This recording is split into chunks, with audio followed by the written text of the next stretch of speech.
Hello, everybody, and welcome back to another edition of the VOG Roundtable. And tonight's topic is cosplay, in COVID times. My name is Rob Roberts from the Voice Geeks Network at vognetwork.com, and I have assembled a panel. I have to admit, cosplay is something I've done a couple of times at DragonCon, so I really wanted to assemble a panel of experts tonight to talk about how these crazy times that we're living in have affected all sorts of things, including, of course, cosplay, without the live conventions that we can go to and all the in-person events. I know that the cosplay scene has had to change and adapt a little bit. So I want to talk about some of that and kind of learn from some real experts that I know in the cosplay world. So on today's panel, we have professional costume maker and alternative fashionista, Strawberry Paper Doll, who streams at Twitch TV/Strawberry Paper Doll. Ichigo, hello and welcome. Thanks for being here. Hi, thanks for having me. I'm really excited to be part of the panel tonight. Thank you. Thanks so much for being here. And we also have Victoria, also known as Aria Snark Cosplay. Hi, Victoria. You're muted, just so you know. We can't hear you in the moment. Am I muted? No, you're good now. Crap. Okay, there we go. Sorry about that. It's just like doing an actual call at work. How are you doing, Victoria? Victoria and I go way back on a show called Shaking and Crying as well. It's good to be reunited. Yeah, I'm good. Living my life here in LA, doing my thing. Living your best lockdown life. I know how it goes. Living my best lockdown life. I go to work 3 days a week and then come home and just stare at the ceiling. All right, we'll talk more about that in a moment. And of course, we have on today's panel Adam Wright, also known as DJRanmaS of Anime Jam Session, animejamsession.com, and Tuesday nights here at the Voice of Geeks Network. Hey, Ranma. Hey, Rob. How are you? I am fantastic. It's good to be doing a little mini show with you. Feels good, man. I'm really excited to be a part of this. All right. Well, I always like to start with the bottom line first. So I want to ask everybody here today, if everything was back to normal next year, and I know that's a controversial statement in and of itself, but let's play Fantasyland, okay? Everything is back to normal next summer, okay? Would this COVID experience change anything about how you've done cosplay from start to finish, like creation to display? So, like, what are you taking from this whole experience that you think might go back to the old world, the BC, before COVID times? Ichigo, I'll start with you. I am a costume designer and a maker. I primarily focus on a lot more of the Harajuku fashion and the kawaii fashion aspect of cosplay. Mm-hmm. I mean, they're not fashion. The fashion itself is not a costume, but conventions themselves are like a safe place for those alternative fashions to gather without being like gawked at and stared at as like specimens. You know, so I have been doing fashion shows at these events for quite a few years now under the brand Strawberry Paper Doll, and so it would change a lot for me because I'm immunocompromised. So the issue I have is even after we kind of go back to a sense of normacy, a sense of normal, it will change for me because with the sensitivity of being in contact or close contact with people, that's kind of my job. Hi, I measure bodies. So it's a matter of still instituting a lot of those same practices to stay healthy. And I have a lot of clients that understand that. So I've been very, very like privileged to have those clients that appreciate that I'm immunocompromised, so they respect my boundaries. Like I set my boundaries. But unfortunately, I know a lot of people, especially cosplayers or models or alternative folks, can't do that in their jobs or in their normal lives. So I feel like a good thing to do, a good principle, is probably set boundaries and stick to them as best you can. That's kind of what I would have to do. Because I tend to be a really open person at conventions. I tend to be really approachable. I tend to be that person that people stop me in stores and ask me if I work there because I look like I know what I'm doing. I don't. I honestly don't. I'm just really good at BSing it. But yeah, so that's what I would do, is I'd set boundaries for myself. So it sounds like, too, some of the things that I think you know, maybe even outside of cosplay, like more people just wearing masks when they're sick. We see that in so many cultures today as it is. And, you know, now I think that's something we might see in our culture in the US and beyond, you know, North America and beyond, even after this whole thing is over. And I feel like I hope that applies to conventions. I mean, conventions have their own stereotypes about people and bathing and things like that. But maybe this fixes that. I don't know. I agree.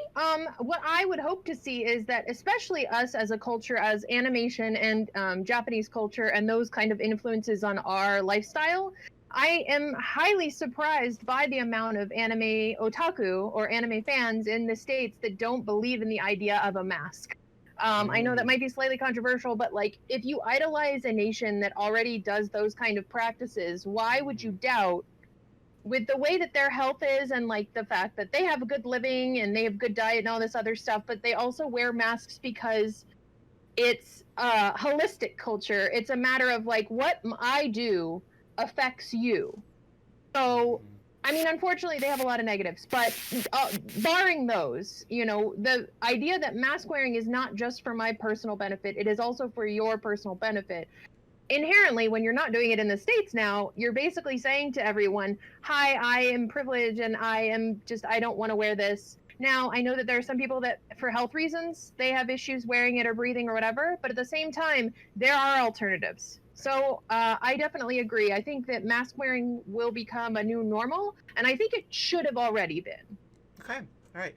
Rama, let me go to you because you've been to more conventions than I can count, that's for sure. So what's your take on this? What do you think changes in the cosplay culture after this is all said and done? I see two things coming out of this. Number one, time. Because right now, a lot of cosplayers have a lot of free time on their hands to get their cosplays done. I'm kind of hoping that we don't see more of the con crunch. Because, you know, every Thursday, me and my squad, we're chilling in front of the hotel, just relaxing. We see the car pull up. We see the cosplayers come out unloading. At least every other car, somebody has their sewing machine. And you might, and if it's somebody that you know, I guarantee you, Thursday may be the only time you see them unless you know their hotel room. Other than that, I think someone on this panel is confessing to being one of those people. I have roomed with people like that, and I have helped people with that. You know, I had a friend that did that. We did a skit for Otakon one year and walked away best masters. Just so you know, I only saw her twice that whole weekend, for rehearsal and to pick up my cosplay, and that was it. So you think there's going to be less last minute preparation because of all this? Yeah, because I've been telling cosplayers, this is the time where believe it or not, you're gonna be working on the greatest cosplays you have ever done since you started, because you don't have to worry about a timeline of when the convention is. You are taking your time to get it done. Instead of spending maybe an hour, I'm just saying an hour measuring fabric, you're spending 2 hours measuring fabric, and you have extra images up to make sure that you're getting it as accurate as possible. From April to whenever, the cosplays you're going to see are going to be from the best these cosplayers have ever done, because they have all this extra time to work on it, and there is no stress of when it's due. I see. Okay. So it's like we're going to have months and months and months of like catch up. Yes. Okay. And another thing, the main thing we've talked about on our show, and Rob, I know you've mentioned this a few times, telling people to wash your hands. Wash your hands. I am hoping that cosplayers and congoers, especially cosplayers who see this, remember Katsucon 2014 during H1N1 when we lost a member of the Katsucon family because people were going to conventions sick and not washing their hands. I am hoping that after this, more cosplayers are getting their flu shots, going to the doctors before they go to a convention. If they're feeling kind of ill, they're getting checked out instead of saying, you know what, I just got sniffles, I'll just take some vitamin D and I'm fine. That's what I'm looking for. Like, amazing cosplays to see, and people being a lot more health conscious. I like that because you don't just bring up the the good health practices of washing hands and so forth, but I think you kind of touched on there that sometimes during these conventions we tend to, and I've been guilty of it at DragonCon, we tend to run our bodies ragged by staying up all night long, by drinking, and maybe some of those behaviors have to be looked at to help the spread of diseases and things. Yeah, and honestly, as we get older going to conventions, we kind of see we don't need to do a lot of things. Like, I can tell you this right now, like 10 years back going to cons, I would show up with like 15 different types of alcohol, 5 different sodas and punches from mixers, like party Saturday night, come through, $5 a head. Now it's like 3 bottles of alcohol, bottle of Coke, orange juice. You come by Friday night, you come hang out in the room, watch YouTube, make yourself a drink. We're just sitting there chilling, like, hey, we're just having a good time. Ranma, I don't think that's COVID. I think that's everyone getting older. Just throwing it out there. All right. Victoria, I've got to go to you because you were confessing guilt there about the procrastination thing. What's your take on this? What do you think changes what do you think changes after COVID has hopefully left this, on a grand scale? Well, for me personally, yeah, like, I absolutely am that person who waits until the very last minute to finish your stuff. I have brought my sewing machine to more than one convention. I have sat on the bathroom floor the morning of the convention, hand sewing buttons onto my Kaylee bodice because I was meeting Jewel State that day, and I was like, this is going to be fucking done! So unfortunately, I am not working on any cosplays right now because I just cannot get my head focused, and I've been making masks and doing all that. But personally for me, like, I honestly think I'm going to start making masks that go with my costume. When I did Janet from The Good Place, I did it with the Chaos zigzag pattern costume from like the first season. I had a lot of fabric left over, so I started making cosplay Janet masks. And so like that's just kind of like something that I've started to incorporate, and I'm like, oh, this is gonna be really fun, like making a mask that accentuates the costume. It's like another little prop. Oh my god. And also for me personally, we're gonna get more back into these ball gown costumes, because let me tell you, when you're wearing a hoop skirt, it is automatically enforced social distancing. First, I am 5 feet wide in my Lottie costume from Princess and the Frog. This bitch. I am 5 feet wide in this costume. She will clear the aisles of any convention. Like, stand behind me, we got the social distancing down pat. Like, so personally for me, more ball gowns, masks that match your costume. Who doesn't love a good accessory? I love that. And I noticed I got a big reaction talking about the masks with the costume. I got the reaction from our other panelists. Ichigo, Adam, anything you guys want to add to the whole concept of matching masks? Yes. I mean, we talked about a convention, and there was a photographer walking around taking pictures, and some of the cosplayers had masks on, some of them did not. I don't know who enforced what, but me and Ichigo, Mako, we were all saying, do that. Matching masks with your cosplay, like if you're doing one character, just make the bottom part of your character's mask, with a little smile or something like that. Just roll with it. It's like an extra points for being creative. Okay. So I have like a weird, healthy triad of information on masks. Now, Please. I actually am a fashion designer, and I was actually working on a collection that incorporated them in the looks. I'm still working on that collection, but Katsucon 2020 was like my last big fashion show. And so my next collection was basically going to be a delinquent kaiju girl collection that had masks with the different phases like Mothra and Godzilla and all that mixed in with the schoolgirl aesthetic. when it came to the masks, I had already started developing patterns back in like October, November, December, and then everything just kind of dropped in like March. And I was like, what future vision is this? So I've basically been sewing. I think I've clocked about 2,000 masks, and this was varied donations, family, friends, sales, because I do as we started to realize that like fashion is not selling as quickly as it does. Especially what I do is basically kind of a higher tier of fashion, so I'm a little higher like higher price point, and that's a little harder for people to afford, and I totally understand.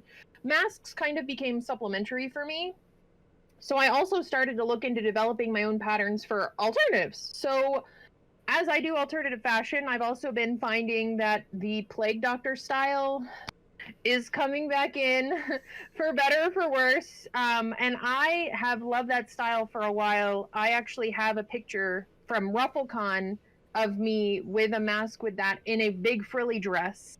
I think it was in 2016. So when I started, I already kind of had a base, and now I've started to make.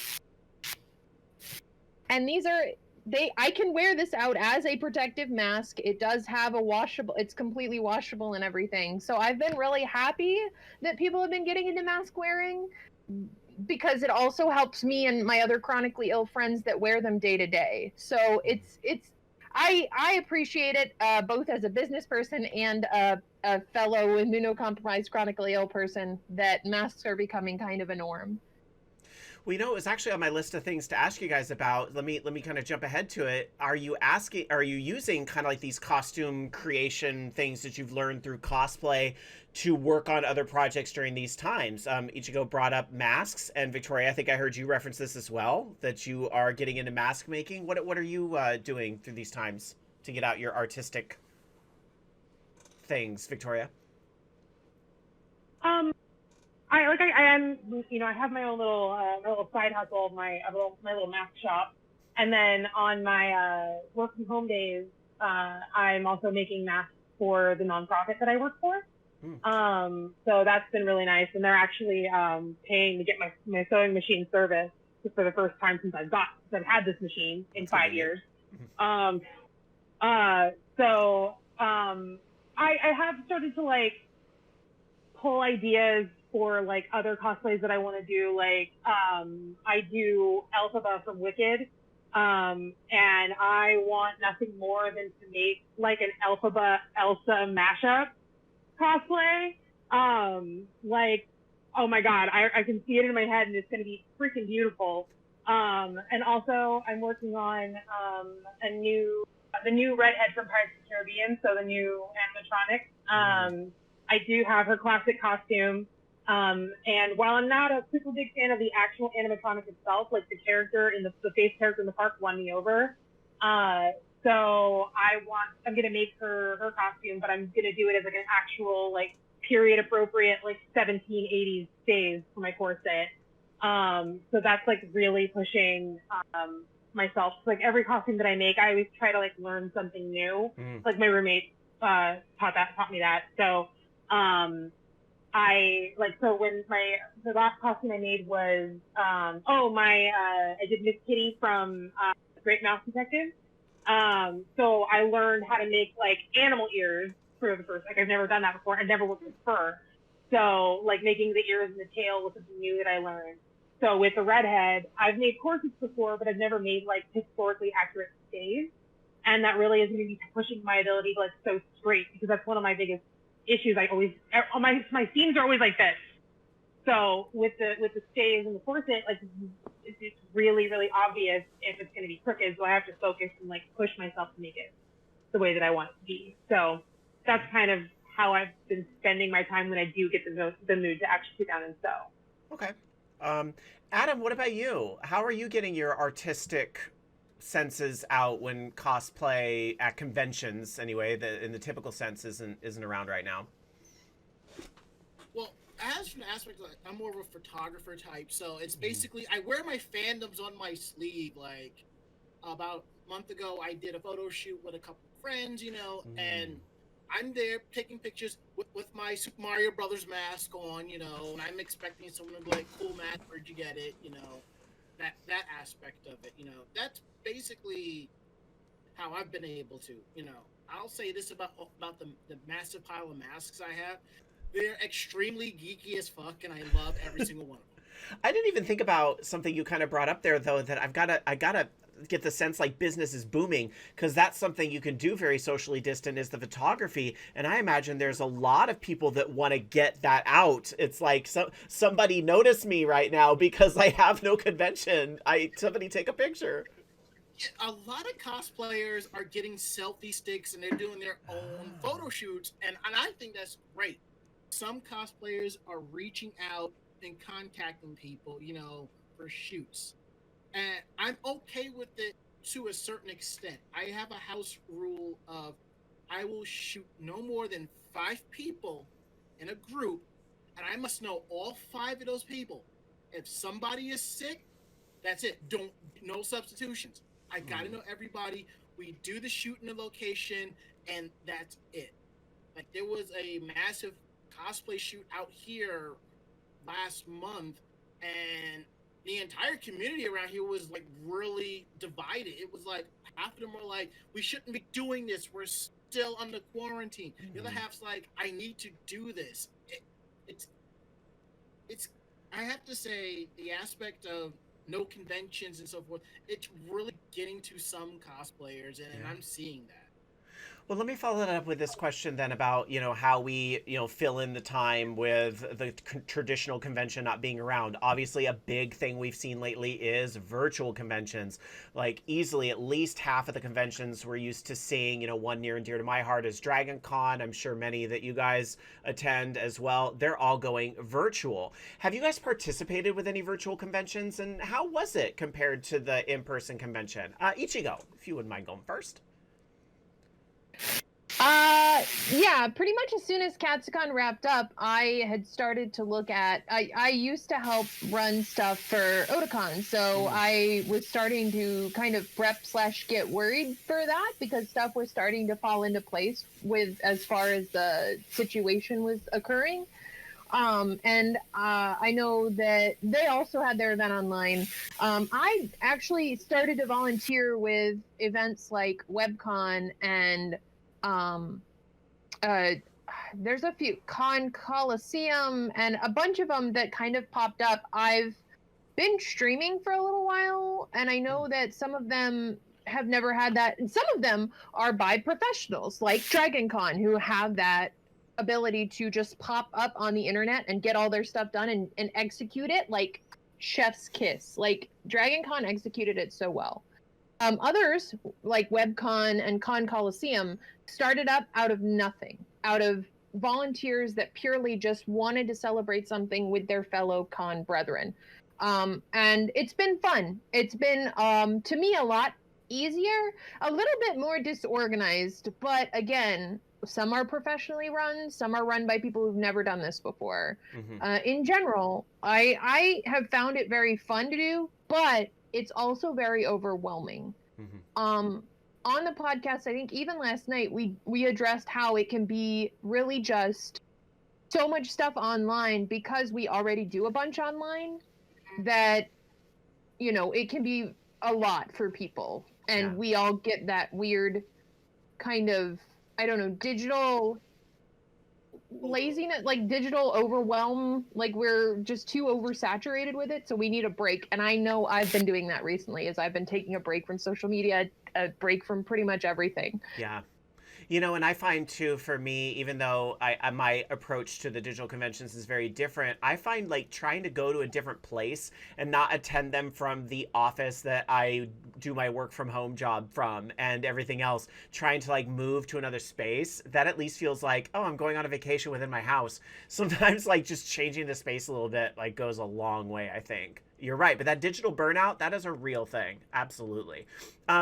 Now, we actually are broadcasting this live on this lovely Wednesday evening over at twitch.tv/VOG Network, the Voice Geeks Network. And we have Bobby Blackwolf, our pal in chat, who is talking about DragonCon, saying they spent 6 months planning that virtual convention, and it was mostly a volunteer effort, too. Yeah, it's certainly something like DragonCon definitely had the resources. And I'm sure a lot of these smaller conventions, you have a lot of hardworking people, but,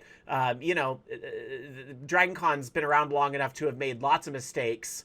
And that's not a read. That's just what happens. Everything's going to have mistakes in the in-person and the virtual environment. And probably for some of the smaller conventions, it's a little bit difficult, I think. Yeah. So Adam, what about you in virtual conventions? Have you done any of that, and how's that been for you? Well, I kind of sort of heard about virtual conventions through Ichigo. So I was like, Ichigo, get me to hook up.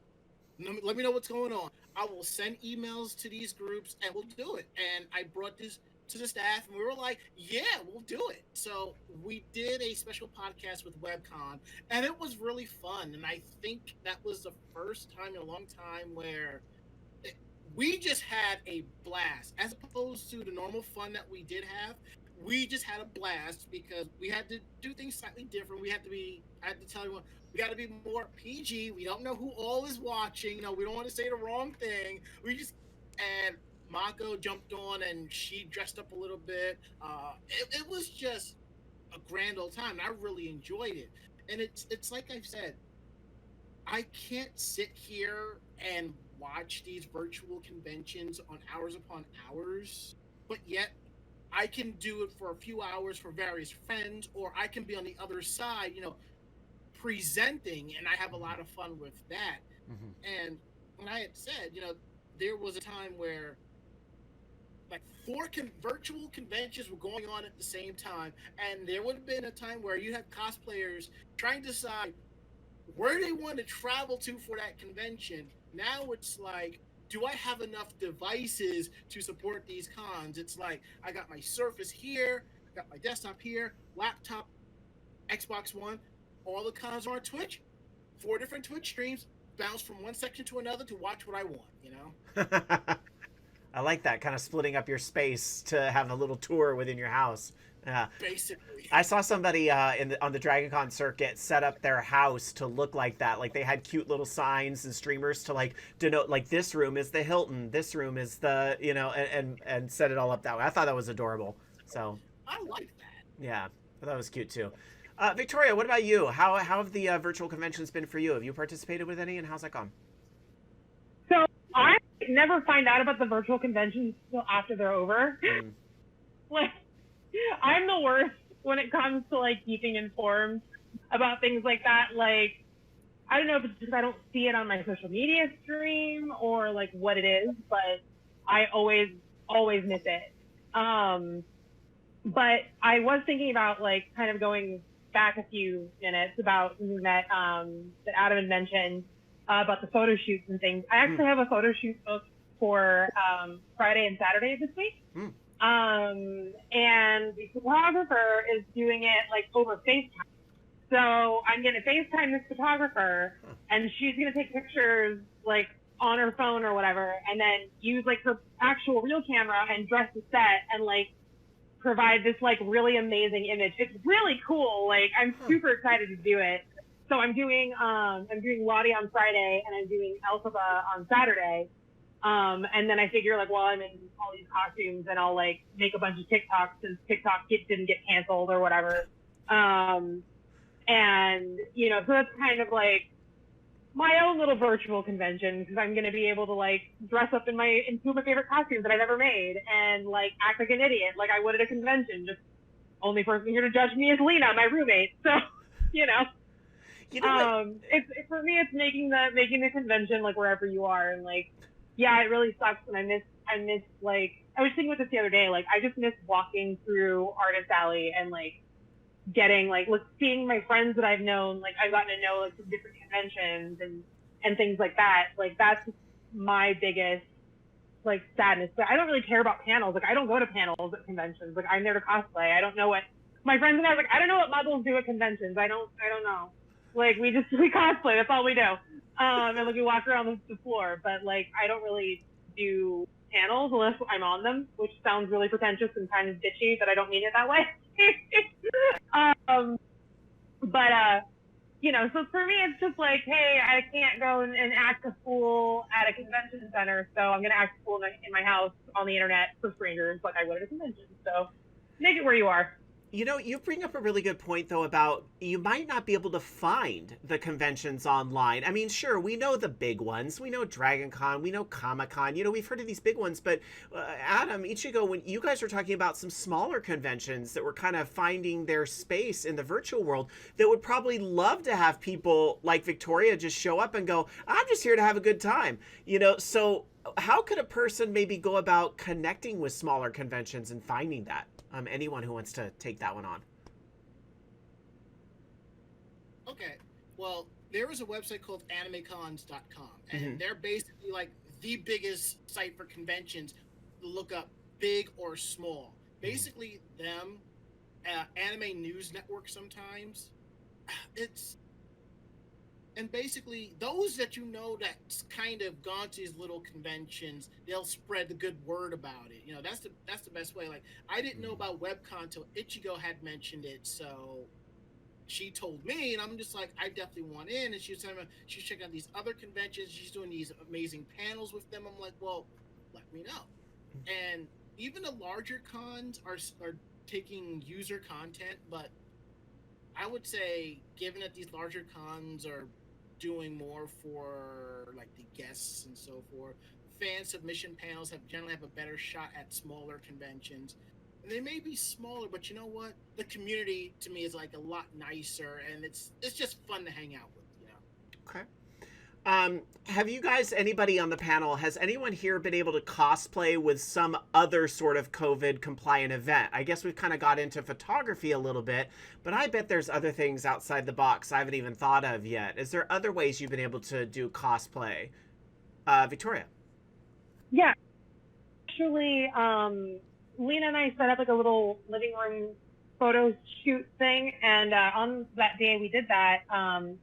A couple of friends of ours threw like a virtual Disneyland day for their kids. So like they set up Disneyland in their house, and they messaged me asking if I wouldn't mind being part of like a character meet and greet. So basically, I FaceTimed them as Princess Anna and sat on the phone with them for like 20 minutes pretending to be Anna. And I have an Olaf stuffed animal that's like 4 feet tall. So it's like, I'm 6 feet tall. So it's like proportional to, it's really cool. So I had my giant Olaf there, and like Lena put on her Elsa costume. So they got to do like a whole little meet and greet with Anna and Elsa. And then a few weeks later, I did another FaceTime phone call for like friends of theirs for their kid's birthday. So they got like a 30-minute little phone call from Princess Anna, and I taught them how to pose like a princess for pictures and all that. So that's been my little way to cosplay. That's a really cute story. I love that. Anyone else with a different way of using cosplay in these times?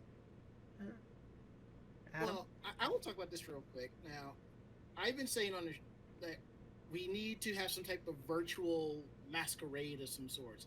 This is the perfect time for cosplayers to be creative. Like, you got your phone, you got your selfie stick, do like a one-person skit or something like that, or if you got someone you trust as a friend to man the camera and record you. And I think that's just amazing. Crunchyroll had like their first virtual masquerade about 2-3 weeks ago, and they did everything that I wanted to see. They had the virtual host introducing the cosplayers. They will play the video of the cosplayers, showing them working on the costumes for about 15-20 seconds, and then they go right into the skit. And you could tell they were doing this at home, and some of them had their parents to help with it. It was just fun, and I just loved how creative they would be with this. And I'm hoping more conventions pick up on it. Okay, I like that. Anyone else? Okay. Oh, Ichigo. When it comes, oh yeah, Okay. when it comes to the digital space, I actually was supposed to be a cosplay judge at Zenkaicon this year. So what they ended up doing was, they were one of the first conventions that I saw. Now they might not be one of the actual first conventions that did this, but they did an online-based cosplay competition where people could register online because it was in lieu of attending the physical event. It was fun to judge and it was nice and simple. I've seen quite a few events do this since. I know with Dragon Con, you guys did like multiple days of costuming competitions, which I can't even imagine trying to host the logistics of that, especially with the online, I the heard virtual platform. I wasn't involved. I was working with one of the fan tracks on digital media, so I didn't see a lot of that stuff. But I heard they did a really cool parade. Like they did a really different style where they kind of had everybody pretend they were in a parade, basically, and they walked from one end of the camera to the other every time, and it got really creative. Yeah, it was really, really cute. It was I did watch pretty much a lot of the content from Dragon Con, and I like the way they did it where Adam kind of talked about it earlier where it's like they had pre-recorded and then they also had live stuff and then they also had some of the popular music covers that they do, you know. But most of the time when it comes to cosplay during this time, I haven't really used it a lot recently, but a lot of that is because I don't know if anybody else has this issue, but when you wear cosplay, especially things like armor or pieces that are harder to clean or pieces that might be sensitive to disinfectants or alcohol-based cleaners, especially things that are painted or sealed or whatever, you're not going to be able to clean those things. So I know as far as going into public spaces, I have been leery of wearing any kind of cosplay due to that because of having to disinfect things when it comes in the house. All right, excellent point.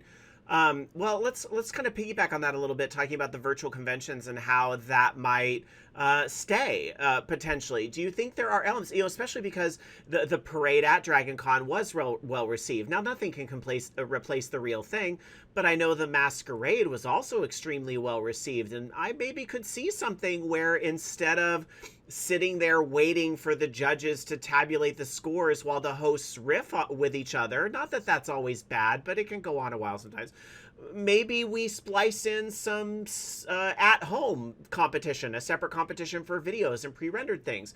Do you think there's a space where some of these things that, that's just a crazy suggestion, I'm no expert, but do you think that there's a space for some of these virtual productions to continue even when we're back in the real world, so to speak? Adam?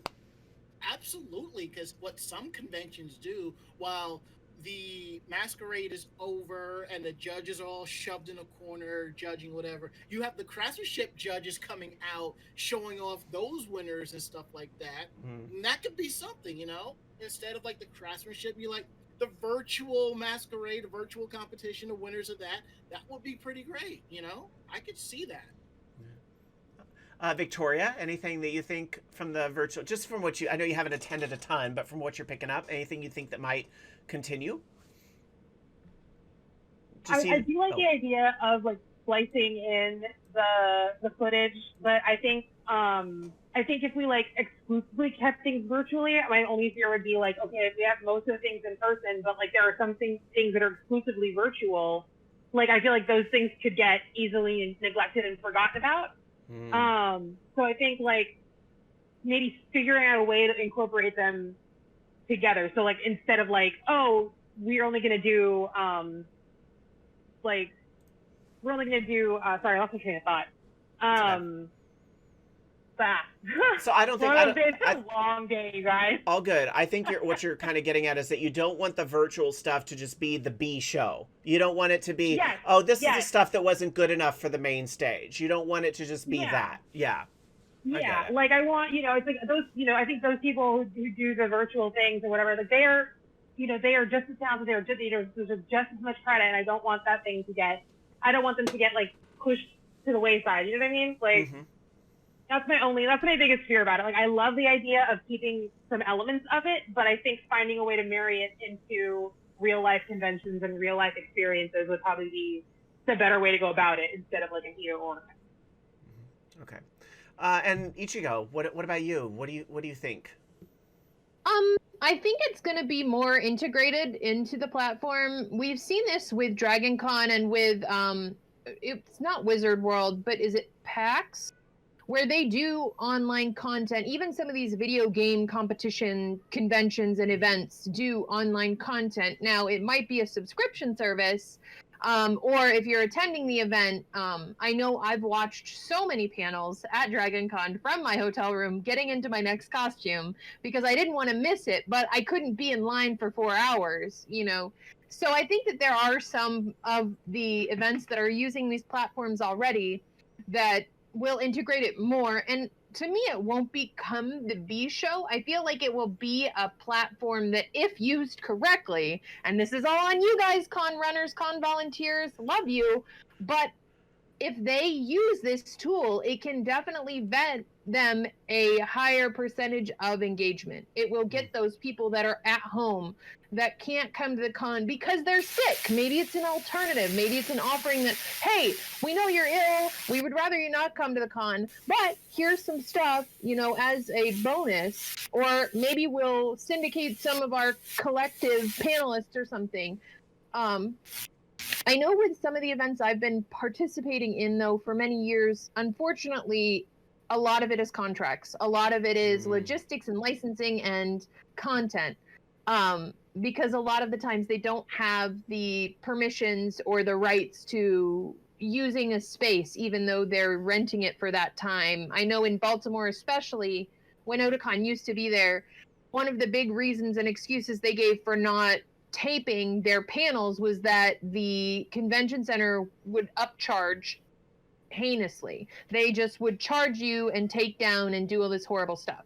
So I feel like it will be more integrated, and I agree with Aria that I hope it doesn't become a B grade. I hope it doesn't become the B show, or, you know, oh, we push it late at night because it's not good enough for our regular standard hours. But if it's used as a tool, I think it will benefit them greatly. Excellent point. And, you know, that's a very good point about how things are more complicated sometimes to broadcast from the venue itself. Like, I think folks are being very flexible in these COVID times because there's really no choice. But when things are said and done, you know, what are those contracts going to look like? You know, again, I hate to keep talking about Dragon Con, but it's the one I have the most experience with. And I know that they don't broadcast their celebrity panels outside of the closed circuit Dragon Con TV at the hotels. They don't, I mean, they do some on the internet now, that's growing, but for the most part, historically, the reason why is because it's like in the celebrity contracts, you know, and you talked about the venue contracts as well. So it'll be interesting to see if those negotiations and what is and what isn't broadcast, it kind of changes because of all this. It'll be very fascinating to see, I think. So, all right, I got time for about one more question, so I'm gonna ask kind of a heavy one, but it's a good one to kind of end on with this whole COVID and cosplay, and just how has this COVID experience changed you as a cosplayer? I'm sure you could go on and on about as a person, but for the sake of time and sanity, let's stick to it. How has this experience changed you as a cosplayer? Victoria, why don't you start? Like, it's definitely given me more time to think about future projects, and giving me more time to gather those fabrics for costumes that, you know, oh, hey, I've always wanted to do this. Hey, maybe it's time to start, you know, the building blocks on it. So I have a couple of like dream costumes that I've started. So like I gathered all the fabrics, well, most of the fabrics for Danielle from Ever After, for Just Grace dress. I've been dying to make that. I've always wanted that costume since I was like in 7th grade and I first saw that movie. So I found like an actual vintage pattern online. That's like exact, like, this is one from the movie, blah, blah, blah. So I started gathering those materials. And so I think as far as next year and like the costumes that I might want to do to any conventions that might happen, and like my biggest fear for next year is that they're going to cancel D23, which is like, that's my like holy grail convention. That's like the big Disney convention that happens once every other year. It's my favorite convention, and I'm terrified that they're going to cancel it. But it's like, I'm already starting to gather, okay, this is what I want to do for that. This is what you know, this is how I want to talk what I did the last 3 times that I've gone to this convention. So it's for me, it's just, this whole COVID process has been a lot of brainstorming and a lot of, okay, getting all my ducks in a row for future costumes that I may have been wanting to do like for years and years and years. Mm-hmm. Okay. Ichigo, how about you? How has this experience changed you as the cosplayer? It's basically just I mentioned it before. It's starting to make me set more boundaries at conventions and kind of stick to them. I'm one of those cosplayers that habitually kind of washes my hands whenever I stop by a bathroom and tries to keep pretty healthy, but I always inevitably get con flu, unfortunately, in some form or function. So setting boundaries, sticking to them, and then also as far as costuming, I kind of play the game that Arya does or Victoria does, where every costume is something I want to improve upon. I want to learn more skills. I want to investigate things that I play into. And although like budgets right now, I'm sure are all kind of being kicked in the pants. It's one of those cases where I'm starting to focus more on costumes that I have a personal attachment to rather than like characters that I think are pretty. Like I feel a lot of us are getting into those places of nostalgia that are very comfortable to us, and I like it. So I'm probably going to revisit some old costumes that I want to do from my first costume days and maybe remake them or make other versions of those characters. Right. I like that. Adam, how about you? How has this experience changed you as a cosplayer? I kind of feel a little bit more, I would say more appreciative of what I have and my friends, because I've always said there's more than life than just cosplay. And I found myself, talking to my friends, and we're having non-cosplay conversations and talking about everything across the board. And I've been actually, crazy as it seems, I've been traveling to visit friends, and don't worry, every time I go out of state, I get tested and I self quarantine for 2 weeks and all of that. That's basically what it is. It's just gotten me a little more appreciative, of my friends, my cosplay family, my convention family, the peeps. I've been doing this to check in on people a lot more, making sure that they good, because I know if something's wrong with me, I'm going to get a message from somebody, you good? And I'm going to be like, I'm hanging in there, and that's basically how I'm rolling at the moment. All right. Well, I really want to thank you guys for taking time out with me today to talk about a topic that I wish I'd love to learn more about, because I haven't done a lot of cosplay myself. I did Joker from Mass Effect 3 one time, and that was really, it was good, and I'd love to do something like that again.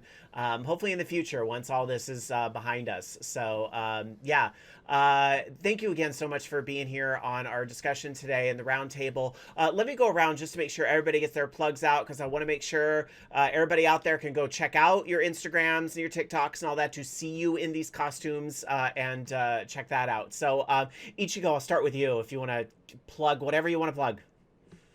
I guess if you want to check out my cosplay handles, it's IchigoGami on pretty much most platforms. Strawberry Paper Doll is where you'll find a lot more of my fashion stuff and where I usually stream on Twitch. But yeah, IchigoGami or Strawberry Paper Doll, I actually come up on the first page of Google, so. Ooh, nice. All right. And Victoria, how about you? I am Arya Snark on Arya_Snark on Instagram and on TikTok.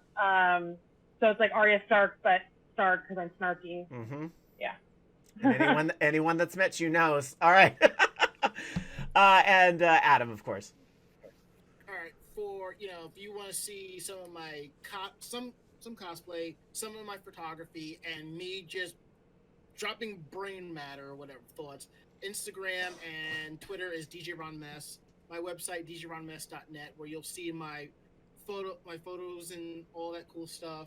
If you want to know more about our podcast, the crew that I roll with for the last nearly 10 years and all this cool stuff, that's Anime Jam Session. That's the website, Twitter, Facebook, YouTube, all that good stuff. All right. Well, I am Rob Roberts from the Voice of Geeks Network, and I want to thank everybody for tuning in. Of course, thank our panelists one more time. If you want to check out more chat on a variety of geek topics like video games and movies, check out VOG Network on YouTube and Twitch at VOG Network. That's VOG Network. Or you can check out our website at vognetwork.com. And, of course, our programming does include Anime Jam Session with Ranma, and I know Ichigo's there a lot too, live on Tuesday nights. So thanks again, everyone. Thanks for watching, and we'll see you at the next VOG Roundtable. Good night.